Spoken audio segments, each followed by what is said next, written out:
हम लोग भक्ति रसामृत सिंधु से पढ़ रहे हैं और अब हम लोग मूल ग्रंथ पे फिर से आ गए हैं। हम लोगों ने सुना कि मंगलाचरण हो रहा है, तो मंगलाचरण में उनने भगवान कृष्ण का स्मरण किया पहले श्लोक से, चैतन्य महाप्रभु का स्मरण किया, गुरु सनातन गोस्वामी का स्मरण किया और भक्त मकरान मछली भक्तों का स्मरण किया। तो देखिए मंगलाचरण में गुरु भगवान गुरु और वैष्णव का स्मरण किया था एक, उसके बाद आशीर्वाद दिया जाता है कि इस ग्रंथ से क्या लाभ होगा। तो अब यहाँ पे आशीर्वाद श्रील रूप गोस्वामी जी दे नहीं रहे हैं, मांग रहे हैं। किससे मांग रहे हैं? अपने गुरु सनातन गोस्वामी या सनातन जो भगवान श्री कृष्ण है उनसे मांग रहे हैं। क्या मांग रहे हैं?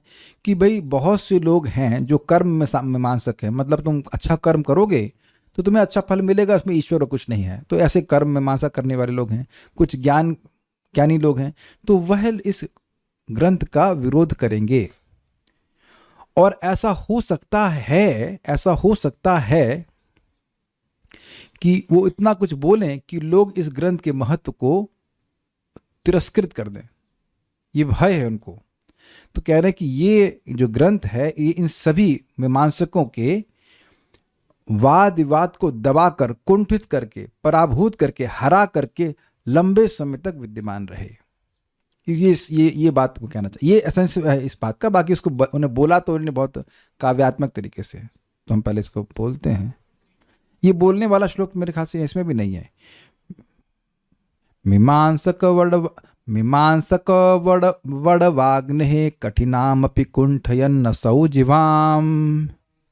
मीमांसक वडवाग्नेः कठिनामपि कुण्ठयन्नसौ जिह्वाम्।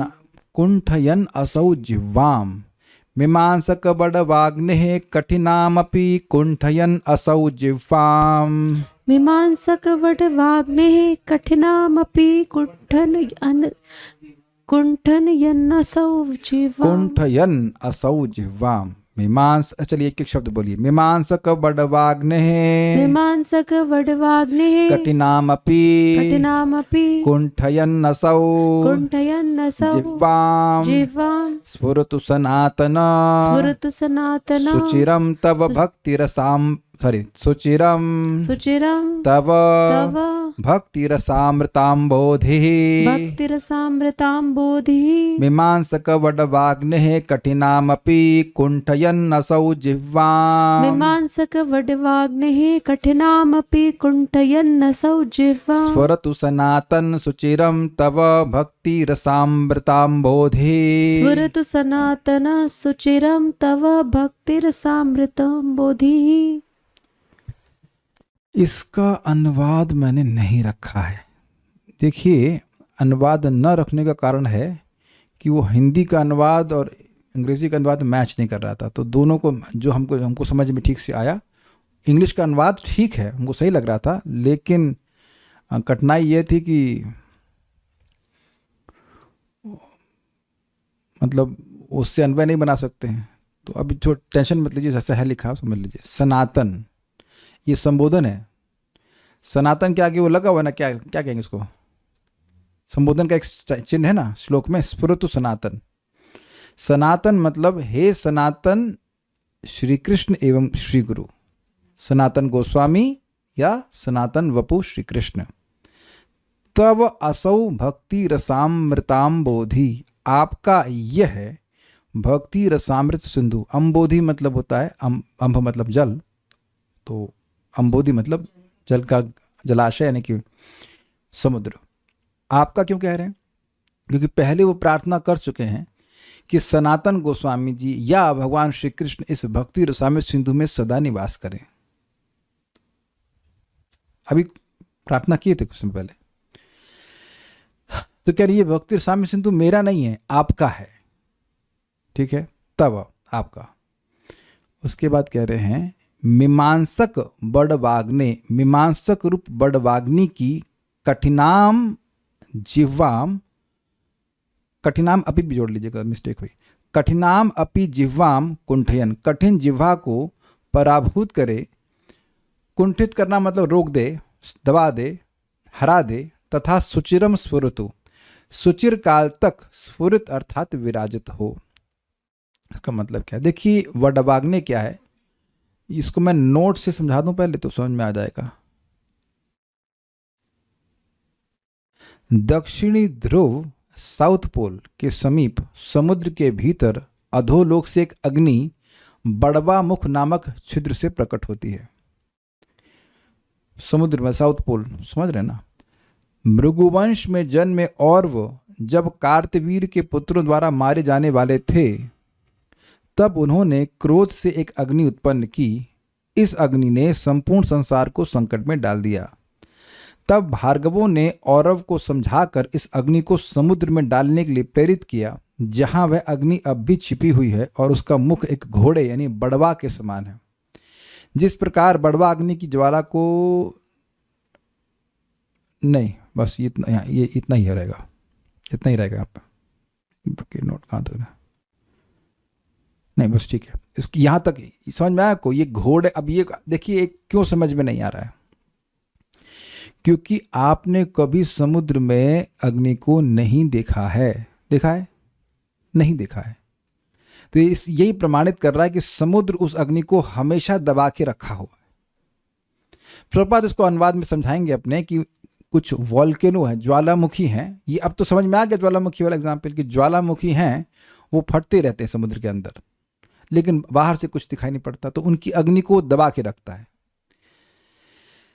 एग्जैक्ट शब्द जो है वो है बड़वाग्नि। बड़वाग्नि दिख गया आपको? पहले श्लोक के पहले शब्द में ही दिख रहा है बड़वाग्नि। मीमांसक बड़वाग्नि, मीमांसकों की बड़वाग्नि।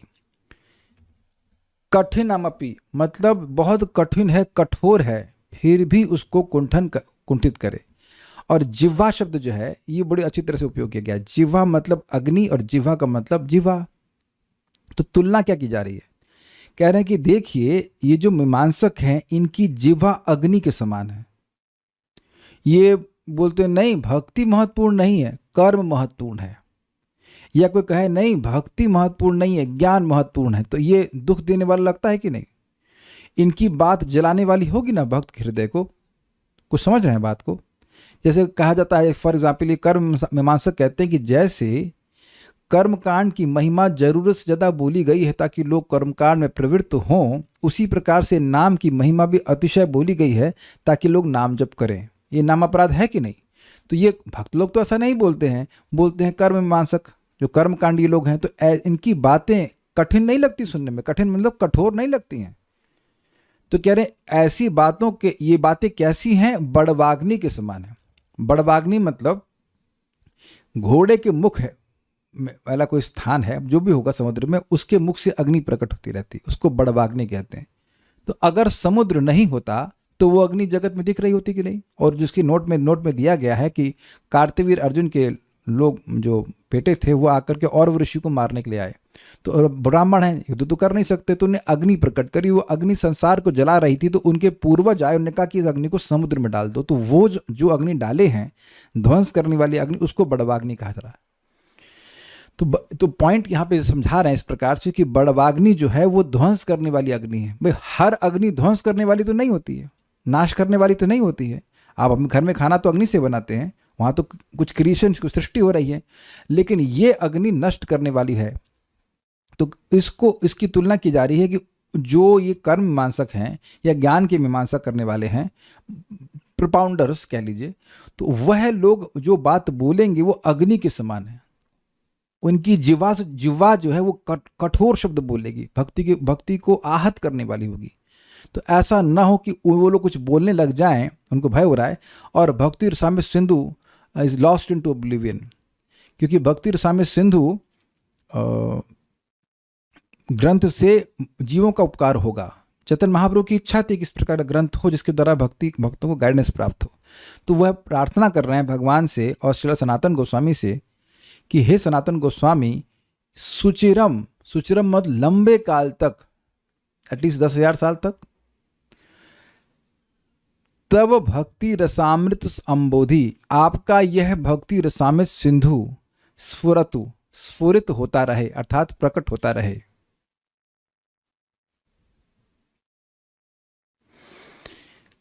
आप आए तो हैं, लेकिन ये शैली नहीं है क्लास में आने की। स्वागत है, ध्यान दीजिएगा, नहीं तो आप जूम पे भी सुन सकते हैं, क्योंकि कुछ समझ में नहीं आएगा, आधी क्लास बीत गई तो। हाँ, घर ढूंढने में दिक्कत हो गई, कोई बात नहीं, हमारा कर्तव्य है डांट लगाना। ठीक है, प्रेम करना, डांट लगाना हमारा जन्म सिद्ध धर्म सिद्ध अधिकार है। आइए बैठे, स्वागत है। ठीक है, हम बात कर रहे थे मीमांसक। तो अब ये बात समझ में कुछ आ रही है। मीमांसकों की वाणी अग्नि के समान है, और वो अग्नि कैसी? बड़वाग्नि। जैसे बड़वाग्नि को समुद्र निरंतर दबाए रखता है अपनी प्रेजेंस से। अरे बड़वाग्नि नहीं समझ में आ रही है तो ज्वालामुखी जो फट रहा है समुद्र में, उसको तो दबा के रखता है। इतनी बात समझ में आ रही है? बड़वाग्नि नहीं समझ में आ रहा है, ज्वालामुखी समझ में आ रहा है। तो ज्वालामुखी जब समुद्र में होता है, उसको क्या समुद्र उबल जाता है? समुद्र का टेम्परेचर वही रहता है, तो मालूम भी नहीं चलता है कि ज्वालामुखी कहाँ फटा। ये तो समझ में आ गया। तो अब वो जैसे समुद्र निरंतर विद्यमान रहता है एक, और दूसरा वह निरंतर ज्वालामुखी की अग्नि को नीचे ही दबा के रखता है, ऐसे ये भक्ति रसामृत सिंधु ग्रंथ, आपका भक्ति रसामृत सिंधु ग्रंथ, अर्थात हे भगवान श्री कृष्ण आपका, या हे सनातन गोस्वामी आपका, ये ग्रंथ हमेशा ही मीमांसकों की जो जिह्वा है, उससे जो अंट बात निकलती है उसको दबा कर रखे। की बात सिंपल है, कहने का मतलब ये है कि इसमें इतना रस प्रस्तुत हो कि लोग उस रस को अनुभव करके कभी कर्म मीमांसा, ज्ञान मीमांसा की तरफ ध्यान दे ही नहीं। ये कहना चाहते हैं, और लंबे समय तक विद्यमान रहे, ये प्रार्थना कर रहे हैं। अब हमने थोड़ा थोड़ा समझा दिया, अब बाकी आप लोग पढ़िएगा तो थोड़ा और समझ में आ जाएगा। ओके, दुर्गम संगमनी टीका। निज ग्रंथ के विरोधियों के द्वारा किए जाने वाले विरुद्धाचरण को विनष्ट करने वाले इस भक्ति रसामृत सिंधु की सदा स्फूर्ति के लिए श्री गुरु चरणों में प्रार्थना कर रहे हैं। आपके पास टेक्स्ट दिख रहा है प्रभु के पास? हाँ, इस तरह की प्रार्थना चैतन्य चरितामृत में भी करते हैं। वो जानते हैं कि ये जो ग्रंथ है श्रीला कृष्णदास कविराज गोस्वामी चैतन्य महाप्रभु लिखवा रहे हैं, तो कह रहे हैं देखिए मेरे पास मेरी सामर्थ्य नहीं कि मैं सबको संतुष्ट कर सकूं। तो जो लोगों को इस ग्रंथ में विश्वास नहीं है, तो उनसे निवेदन है कि इसको ना पढ़ें। और मैं समझता हूँ तुलसीदास जी भी ऐसे कुछ बोलते हैं, क्या बोलते हैं कि हाँ, दुष्टों को प्रणाम हाँ, अपने सुख के लिए लिखा हूं भगवान श्री राम का चरित्र, दुष्टों को से प्रणाम करता हूं, से निवेदन करता हूं कि ना पढ़ें। ऐसे कुछ है ना, क्योंकि पढ़ करके निंदा करेंगे तो अच्छा नहीं होगा, तो उनसे निवेदन है कि वो ना पढ़ें। तो इस तरह ये परिपाटी चल रही है कि लोग, मतलब जो ऑथर है वो इस तरह से प्रार्थना करता है।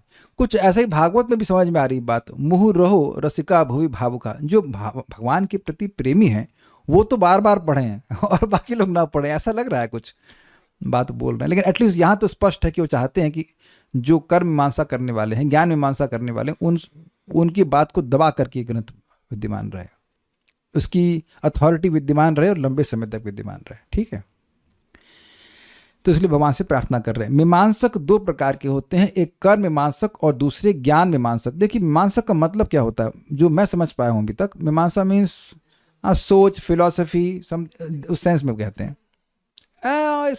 Well yes, kind of speculation also. मतलब वो कहते हैं कि आप अच्छे कर्म करो, आप सुखी कैसे रहोगे? अच्छे कर्म करो तो ईश्वर बाध्य है आपको अच्छा कर्म फल देने के लिए। ईश्वर बाध्य नहीं है, लेकिन वो सब बोलते हैं। कोई कहे अरे भाई तुम देखो, वो लोग मान लीजिए कहे कंचन कामनी के पीछे रहते हैं, स्त्री के पीछे रहते हैं, कहते देखो तो एक स्त्री बुढ़ी हो जाएगी लेकिन जवान स्त्री तो हमेशा रहेंगी ना, तो अच्छे कर्म करो, तुम इस प्रकार से भोगो।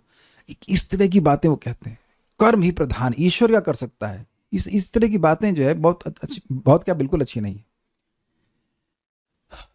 कर्म होने के बावजूद भी भगवान के पास, इंग्लिश में कहते हैं प्रीरोगेटिव है, मतलब उनके पास उनकी स्वेच्छा है कि वो नहीं देंगे फल उसका।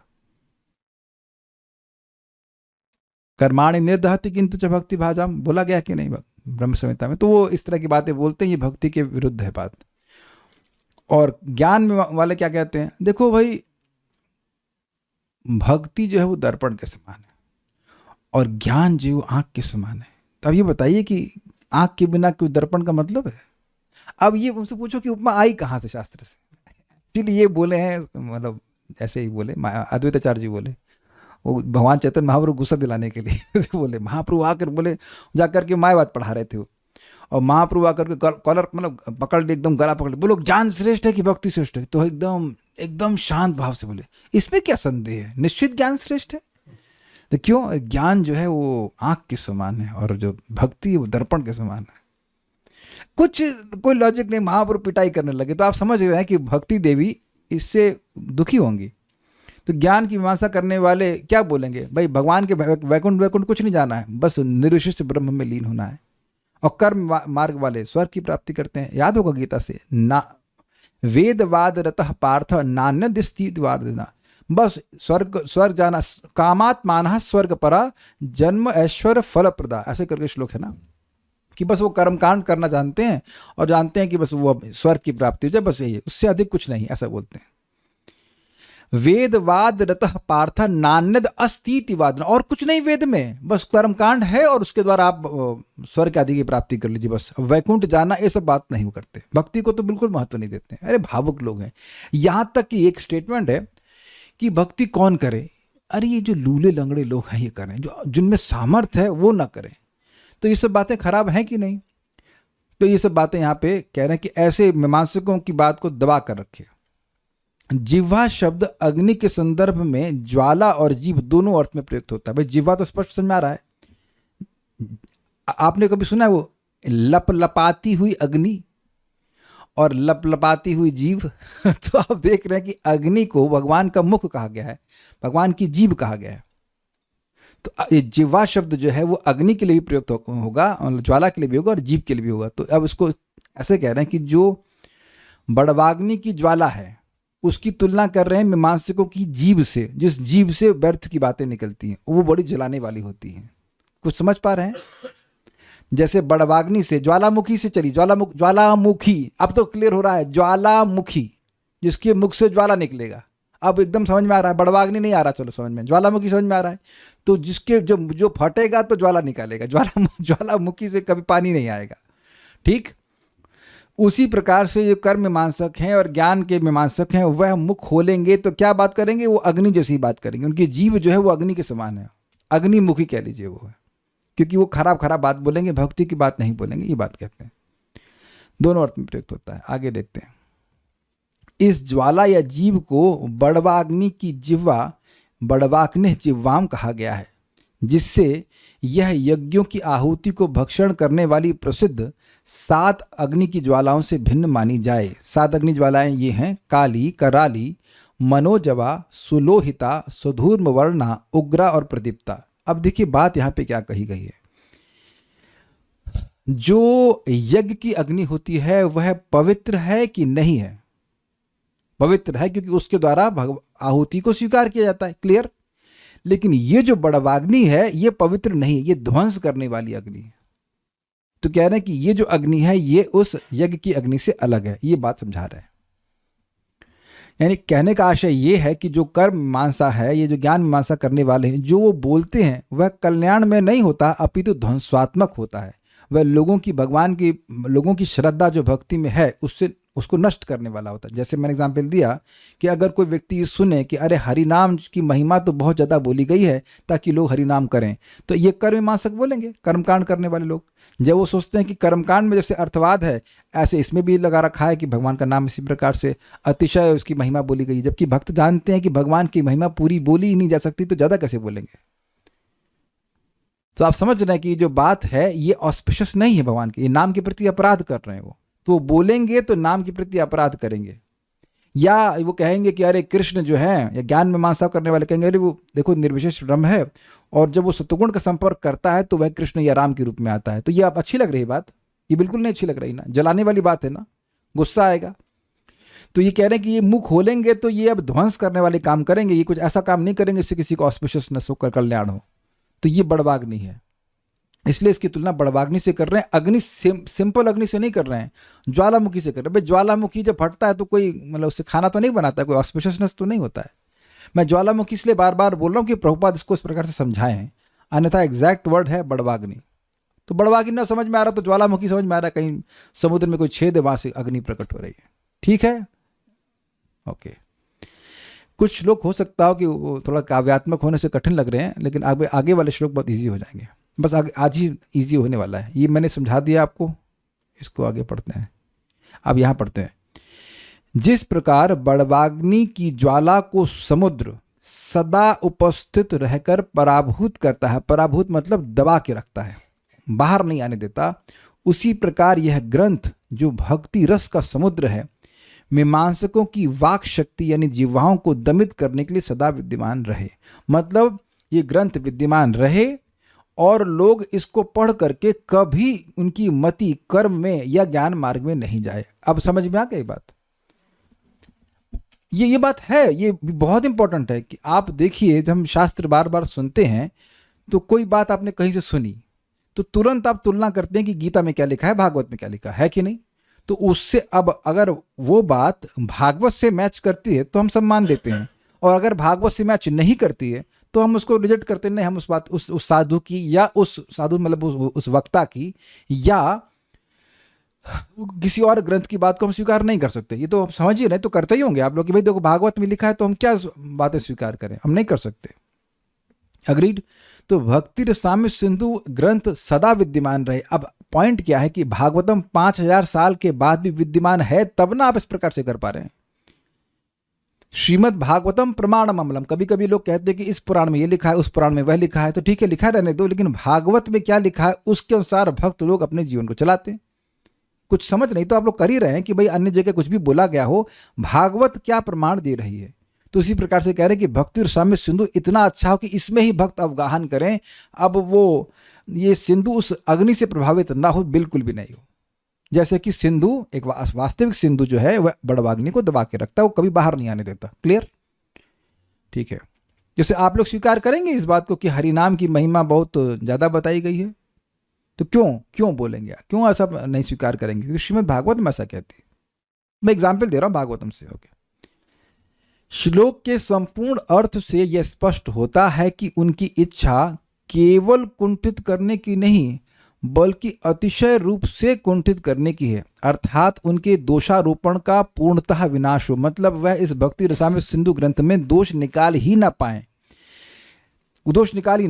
इतना सुंदर ग्रंथ की रचना हो कि वह कुछ कहीं से भी गलती निकाल ही ना पाए। ये कहते हैं समुद्र के पक्ष में अग्नि पर नियंत्रण इसलिए होता है क्योंकि समुद्र के पास स्वाभाविक रूप से जल रूप में विशाल मात्रा में रस या द्रव होता है। इजी है, इतना मात्रा में जल है कि उसको अग्नि गर्म कर ही नहीं सकती। ये तो इजी है ना।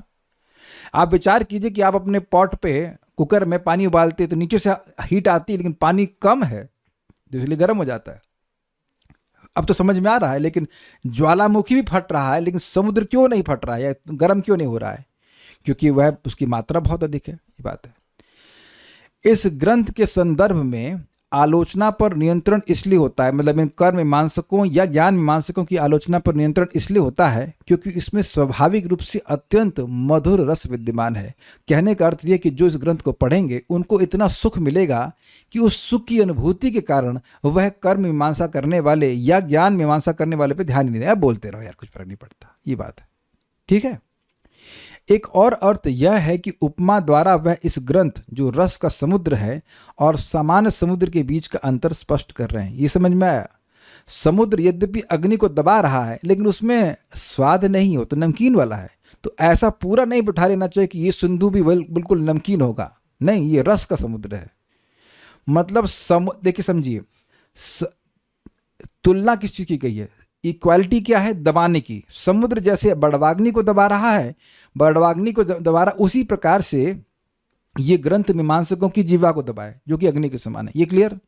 लेकिन समुद्र दबा रहा है प्रेशर से, अपने वेट के प्रेशर से, उसमें कोई स्वाद नहीं है। लेकिन यहां जो भक्ति रसाम्य सिंधु है ये अपने स्वाद के प्रेशर से उस अग्नि को दबाएगा। किसकी अग्नि को? मीमांसकों की अग्नि को।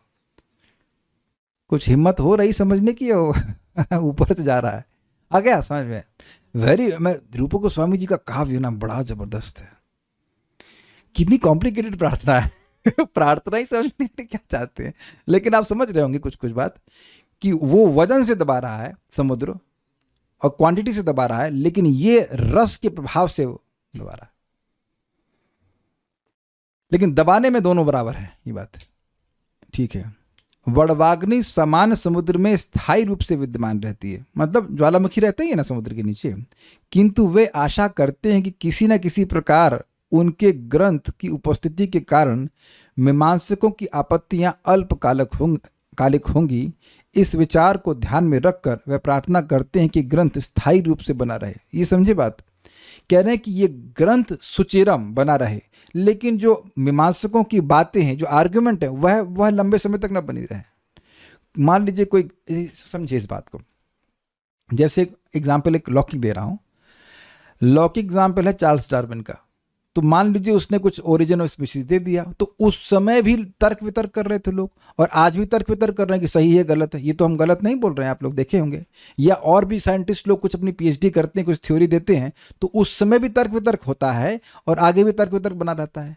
तो यहाँ भक्ति रसामृत सिंधु को प्रेजेंट करते हुए रूप गोस्वामी जी कह रहे हैं कि हो सकता है कि शुरुआत में थोड़ा तर्क वितर्क हो, आगे जाके कुछ भी ना बचे, बिल्कुल दब जाए, खत्म हो जाए, पूरी तरह स्थापित हो जाए कि ये प्रमाणिक ग्रंथ है और इसमें भक्त विश्वास करके भक्ति को स्वीकार कर लें। समझ गए बात? ठीक है। इस प्रकार श्लोक का भावार्थ यह होगा, यद्यपि समुद्र बड़वा अग्नि को रोकता है पर उसे नष्ट नहीं करता, है ना, उसमें आती रहती है लेकिन उसको बाहर नहीं आने देता, तथापि यह ग्रंथ किसी प्रकार मीमांसकों की आलोचनाओं को पूर्णतः नाश कर दे। मतलब ऐसा स्थिति आ जाए कि अब कोई आर्गुमेंट करे ही नहीं, अनडिफीटेड हो जाइए, कहने का अर्थ है। अब हिम्मत है अगले श्लोक के लिए या फिर कल पढ़ाएं? नहीं हिम्मत है? नहीं है? कोई कुछ बोल ही नहीं रहा है, घबरा गए। अरे घबराइए मत, ये इजी श्लोक है। अब इजी है। आप लोग सोच रहे हैं एक श्लोक इतना मुश्किल था, अब आगे वाले इतने मुश्किल होंगे। अभी देखना बहुत इजी है। भक्ति रसस्य, बोलिए, भक्ति रसस्य प्रस्तुति अखिल जगन मंगल प्रसंगस्य प्रस्तुतिरखिल जगन मंगल प्रसंगस्य अज्ञेनापि मया अस्य क्रियते सुहृदां प्रमोदाय।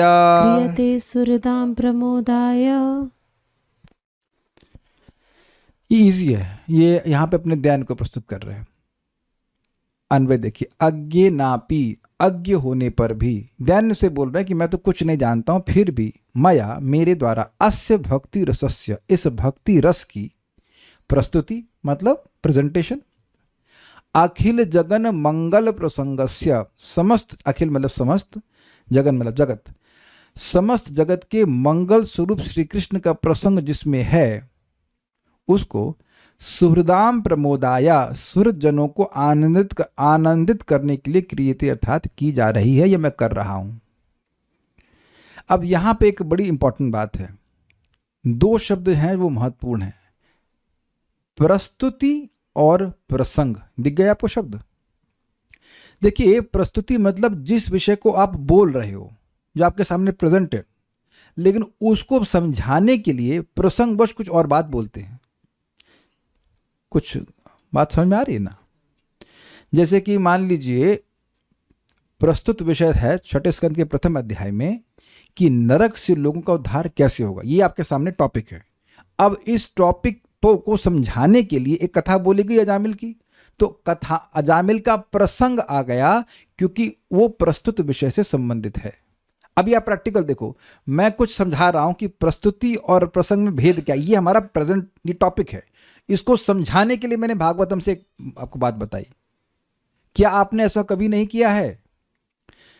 कोई विषय आपने बोला, उस पर कुछ बोलना है, वो आपके सामने टॉपिक है, इन हैंड जिसे कहना चाहिए, और उसको समझाने के लिए कुछ हम कथा सुनाते हैं, उसे कहते हैं प्रसंग। तो बात ये हो रही है, प्रस्तुत विषय क्या है? भक्ति रसामृत सिंधु, यानी भक्ति रस की प्रस्तुति है, लेकिन इसमें कृष्ण की बात आएगी। तो भक्ति रस की प्रस्तुति करने के लिए कृष्ण का प्रसंग इसमें आ जाएगा। कृष्ण के गुणों के बारे में बात होगी, कृष्ण की मतलब बहुत सारी बातें होंगी। बात हो रही है भक्ति की, लेकिन कृष्ण का प्रसंग आएगा, कृष्ण के दिव्य गुणों के बारे में बताएंगे, बहुत सारी बात आएंगी। तो कह रहे हैं कि हम इस भक्ति रस, मतलब श्रील रूप गोस्वामी जी कह रहे हैं कि मैं अज्ञ हूं, मैं कुछ नहीं जानता, ये केवल उनकी दैन्यता है, बहुत जानते हैं, सब कुछ जानते हैं। अज्ञ होते हुए भी मैं इस भक्ति रस की प्रस्तुति कर रहा हूं जिसमें श्री कृष्ण का प्रसंग है। प्रस्तुत विषय टॉपिक क्या है? प्रभु नाम क्या है आपका? धनेश। सॉरी, हाँ तनिष्क। अरे एक और तनिष्क मेरे मित्र का नाम, बहुत अच्छे मित्र का नाम तनिष्क है। तो तनिष्क प्रभु यहाँ पे आप भागवतम पढ़ने के लिए आएंगे, भगवत गीता? हाँ, लेकिन यह तो भक्ति रसामृत सिंधु, बिल्कुल क्लियर है कि तनिष्क प्रभु यहाँ पर, ये तनिष्क मरु हमारे आयुर्वेद वाले नहीं है, ये हमारे दूसरे भक्त हैं। तो तनिष्क प्रभु यहाँ पर, हम उसको बोलेंगे यार तुम तो कभी क्लास में नहीं आए, लेकिन अपने रिप्रेजेंटेटिव को भेज दिया एटलीस्ट नाइम वॉइस। तो तनिष्क प्रभु भक्ति रसामृत सिंधु पढ़ने के लिए आए हैं। तो आपके सामने कौन सा ग्रंथ प्रस्तुत है इस समय, गीता की भागवतम? तो आप क्या बोलेंगे? नहीं, इनमें से कोई भी नहीं, हम भक्ति रसामृत सिंधु पढ़ने के लिए आए। तो ये प्रस्तुत विषय हो गया। लेकिन इस प्रस्तुत विषय में प्रसंगवश, यानी इस ग्रंथ के अध्ययन में प्रसंगवश कृष्ण की बात आएगी, जो कि सभी लोगों का मंगल करने वाले हैं। ये भगवान की बात तो सबका मंगल करने वाली है, ये बात यहाँ पे कह रहे हैं। तो अब कह रहे हैं कि मैं इसको क्यों सृष्टि कर रहा हूँ? सुहृदों को प्रकृष्ट रूप से आनंद देने के लिए। जो कर्म मीमांसक हैं या ज्ञान मीमांसक हैं या जो लोग इसका विरोध करने वाले, उनको संतुष्ट करने का सामर्थ्य हमारे पास नहीं है। ये अज्ञ शब्द से सूचित हो रहा है। कह रहे हैं कि बड़ा, मतलब जो हम परम पूज्य वृंदावन चंद्र महाराज की लैंग्वेज का यूज़ करें, कभी कोई कंट्रोवर्शियल प्रश्न महाराज से पूछ दिया जाता है तो महाराज कहते हैं भाई हम पहलवान नहीं है, हम बहुत कमजोर व्यक्ति हैं। मतलब कहने का मतलब है वो महाराज उस बात को अवॉइड कर देना चाहते हैं। अब कई बार देखो महाराज से पूछेंगे कुछ कंट्रोवर्सी, कहते हैं इसमें झगड़ा है ना, मतलब हम नहीं करना चाहते, झगड़ा करेंगे ना, इस पर नहीं करना चाहते, झगड़ा नहीं। तो ये दैन्यता भी है और अवॉइड करना, कह रहे हैं अज्ञ कह करके वह है कि हम भाई झगड़े में नहीं पड़ना चाहते हैं। हम मतलब भक्ति श्रील रूप गोस्वामी कह रहे हैं ये ग्रंथ हम अपने प्रियजनों के लिए लिख रहे हैं। प्रियजन मतलब परिवार वाले, मतलब सनातन गोस्वामी, षट गोस्वामी, भक्तों की, वैष्णवों की प्रसन्नता के लिए लिख रहे हैं। हमें जो विरोध करने वाले लोग हैं उनसे कोई मतलब नहीं है। हमको उससे बहुत सुंदर शिक्षा प्राप्त हुई कि भक्ति का प्रचार किसके लिए किया जाता है? वैष्णवों के लिए, प्रसन्नता के लिए किया जा रहा है, या जो लोग एटलीस्ट इनोसेंट हैं। अब जो झगड़ा करने वाले लोग हैं उनको चुप कराने का सामर्थ्य हमारे पास नहीं। We don't have that much of time also to waste. हमको बहुत बढ़िया बात लगी, श्रील रूप गोस्वामी इस बात को कह रहे हैं। जो सुनना ही नहीं चाहते, जो हर चीज में दोष निकालेगा, उसको प्रीचिंग करने से कोई फायदा नहीं है।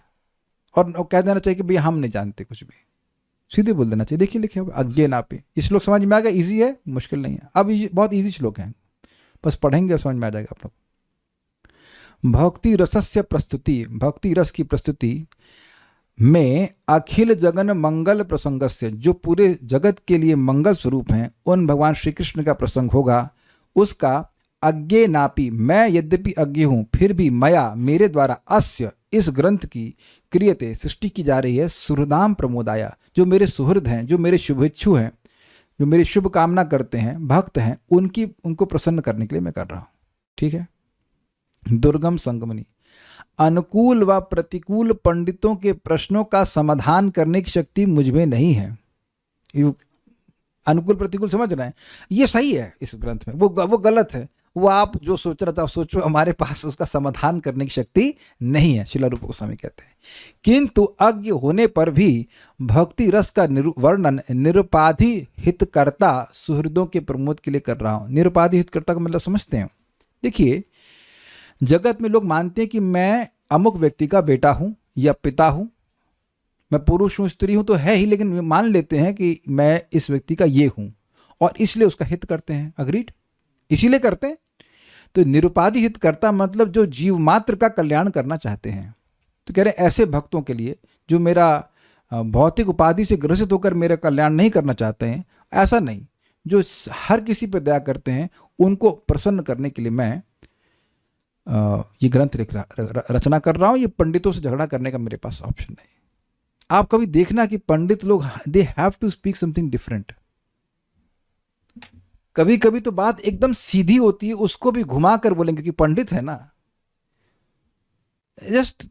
और उसमें पता है बड़ा क्रोध आता है, अरे भाई सीधा सीधा लिखा है, काहे घुमा रहे हो उसको।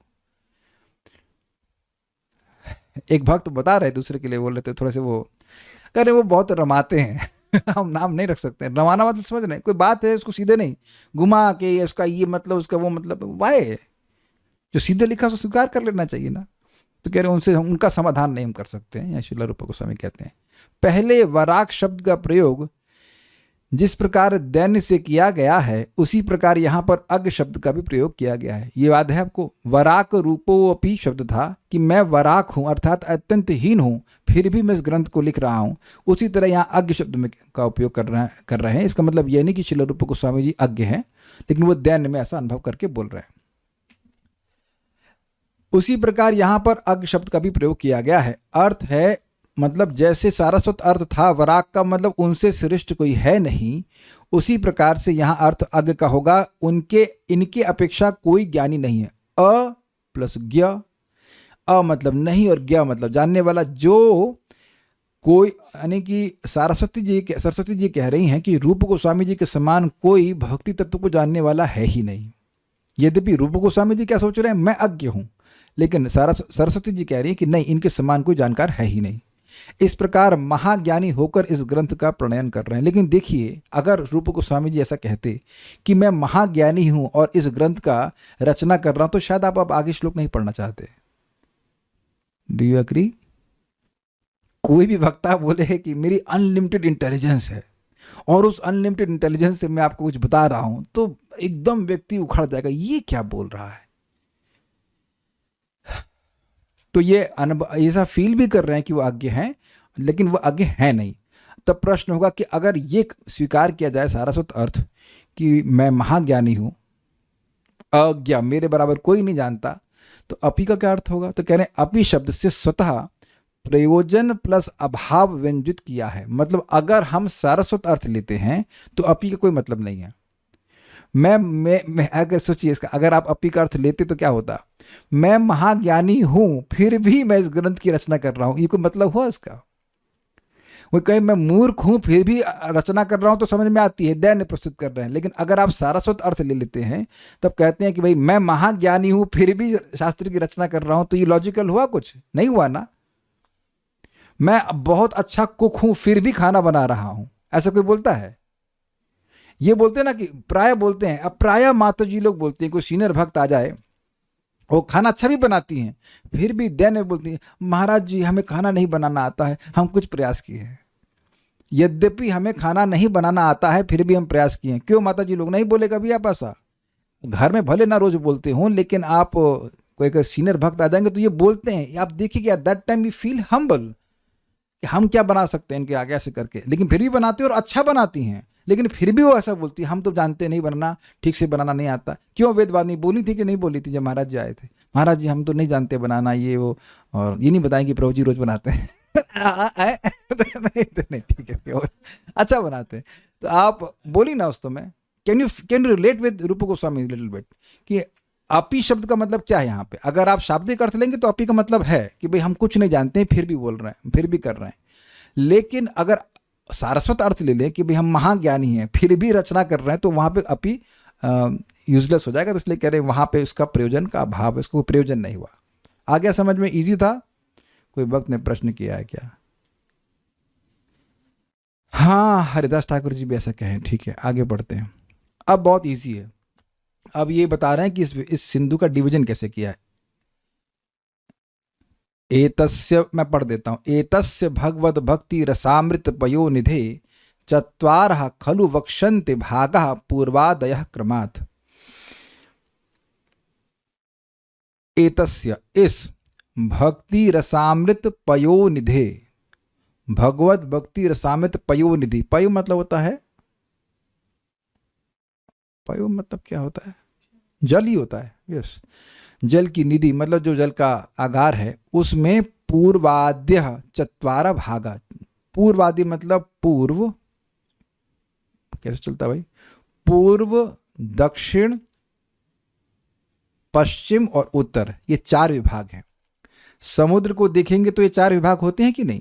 इस ग्रंथ का नाम रखा गया है भक्ति रसामृत सिंधु, तो सिंधु के ही क्रम से ये इस सिंधु के चार विभाग कर देंगे चार दिशाओं में।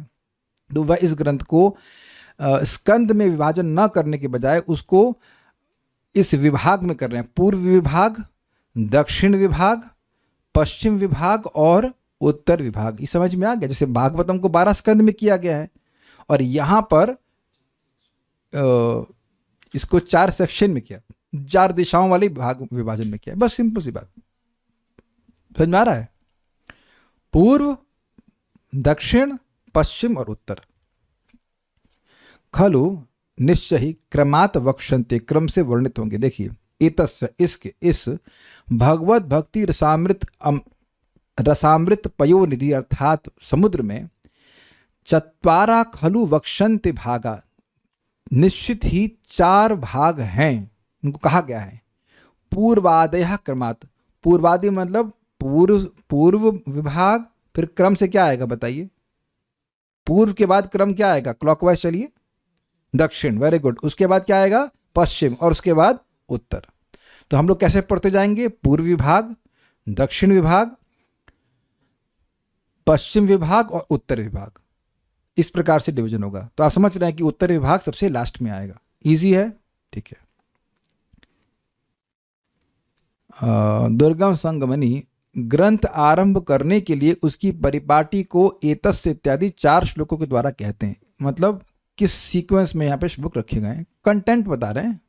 नोट, ग्रंथ का रूपक सिंधु के साथ करने के कारण उसकी सिंधु सदृश अनुक्रमणिका को कहते हैं एतस्य इत्यादि 3 श्लोकों के द्वारा। ये जो श्लोक चल रहा है दैट मीन्स 7, 8, 9, इसमें समझा रहे हैं कि श्लोक, ये जो ग्रंथ है वो किस क्रम में सजाया गया है। अगर ऐसे कह दिया जाए, आप इसको बिल्कुल आसानी समझ सकते हो। कोई भी पुस्तक है, आप उसको देखते हो, चैप्टर्स लिखे रहते हैं, तो वो चैप्टर में उसके बाद देखेंगे और हेडिंग्स लिखी रहती हैं, है कि नहीं? वो उसको थोड़ा सा इस तरह से बोल रहे हैं कि सिंधु में जैसे विभाजन होते हैं, ऐसे वो पूर्व विभाग, दक्षिण, पश्चिम और उत्तर। ये तो ईजी है। अब ईजी है ना, ठीक है। अब उस एक विभाग में क्या क्या आने वाला है? आप जानते हैं कि समुद्र में क्या दिखता है? जल दिखता है और लहरें दिखती हैं। तो कहने उस एक एक विभाग में लहरियां हैं। तो पूर्व विभाग के बारे में बोलते हैं। मेरे पीछे बोलिए, इसको गा सकते हैं।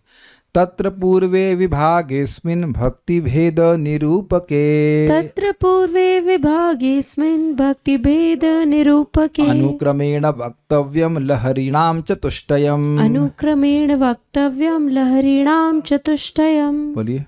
तत्र पूर्वे विभागेस्मिन् भक्ति भेद निरूपके, तत्र पूर्वे विभागेस्मिन् भक्ति भेद निरूपके, अनुक्रमेण वक्तव्यं लहरीणां चतुष्टयम्, अनुक्रमेण वक्तव्यं लहरीणां चतुष्टयम्। इजी है, बहुत इजी है। तत्र, तत्र मतलब वहाँ 4 विभागों के मध्य, तत्र मतलब होता है वहाँ, तो उन 4 विभागों में अस्मिन, इस पूर्वे विभाग है, पूर्व विभाग में, अब पूर्व विभाग के बारे में बोल रहे हैं।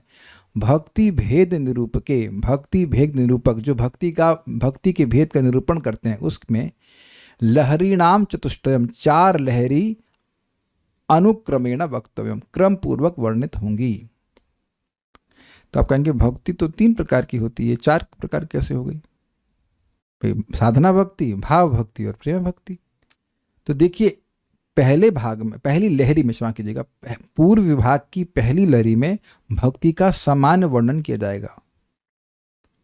उसके बाद साधना भक्ति, उसके बाद भाव भक्ति और फिर प्रेम भक्ति का वर्णन किया जाएगा। भक्ति 3 प्रकार की होती है, लेकिन जो भक्ति का सामान्य लक्षण है वह पूर्व विभाग की प्रथम लहरी में प्रस्तुत किया जाएगा।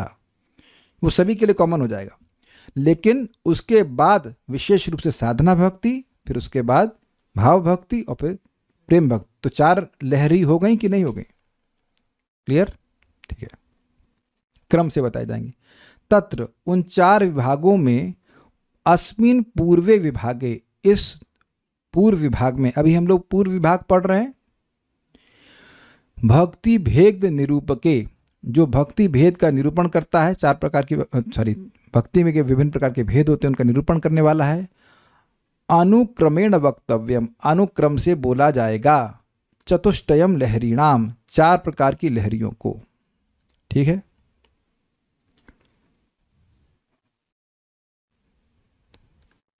अगला श्लोक देख लीजिए। आद्या सामान्य भक्त्याढ्या द्वितीया आद्या सामान्य भक्त्याढ्या द्वितीया साधनान्विता, आद्या सामान्य भक्ताढ्या द्वितीया साधनान्विता, भावाश्रिता तृतीया च तुर्या प्रेम निरूपिका, भावाश्रिता तृतीया च तुर्या प्रेम निरूपिका। बिल्कुल इजी। आद्या, पहली लहरी में पूर्व विभाग की पहली लहरी में सामान्य भक्ति का वर्णन है, मतलब भक्ति का सामान्य वर्णन है कि भक्ति का स्वरूप क्या है, तटस्थ लक्षण क्या है, ये है भक्ति का प्रभाव क्या है, भक्ति के गुण क्या है, भक्ति, बस कोई भी भक्ति हो, भक्ति की बात आएगी इसमें। द्वितीय यानी दूसरी लहरी में साधनान्वित, जो द्वितीय लहरी है उसमें साधन भक्ति का वर्णन किया जाएगा। रागानुगा भक्ति, वैदिक भक्ति जो भी है, लेकिन साधन भक्ति का वर्णन किया जाएगा। इजी। भावाश्रिता तृतीयाचा और तृतीय लहरी में भाव भक्ति का वर्णन किया जाएगा, और तुरीय अर्थात चौथी लहरी में प्रेम का निरूपण किया जाएगा, प्रेम भक्ति का। इजी। तो अब तो घबराहट नहीं हो रही ना, बस फिनिश। आप लोग ये मत सोचो कि हर श्लोक इतना कठिन होगा कि भाई ऊपर से जाएगा। हम एक भक्त को पूछते हैं, निर्मला पॉल माता जी, समझ में आ रहा है ना? पूर्व विभाग, उसमें 4 लहरी, उसमें साधन भक्ति, फिर उसके बाद नहीं, सामान्य भक्ति, साधन भक्ति, भाव भक्ति, प्रेम भक्ति, वो डिवीजन है, उसको थोड़ा सा लहरी स्टाइल में बोल दिया और कुछ नहीं है। तो ऐसा घबराने की जरूरत नहीं है, बहुत अच्छा लगेगा और बहुत ईजी है। वो शुरुआत वाले 3 श्लोक थोड़ा सा ऊपर नीचे लग रहा होगा कठिन है, लेकिन कुछ भी कठिन नहीं है। तो उम्मीद है कि समझ में आया होगा। इसमें अन्याभिलाषिता शून्यम श्लोक है ना, वो बहुत मज़ेदार है, वेरी नाइस। मेरे ख्याल से वो अगला श्लोक वही है, लेट्स सी जो भी आता है। So stop here. कोई प्रश्न नहीं है, लगता कुछ समझ में नहीं आया, या फिर सब कुछ समझ में आया, या जो भी रहा हो। सो ओके, फिर स्टॉप नाउ। श्री श्री भक्ति रसामृत सिंधु की जय, श्रील रूप गोस्वामी प्रभुपाद की जय, श्रील प्रभुपाद की जय, निताय गौर प्रेमानंदे।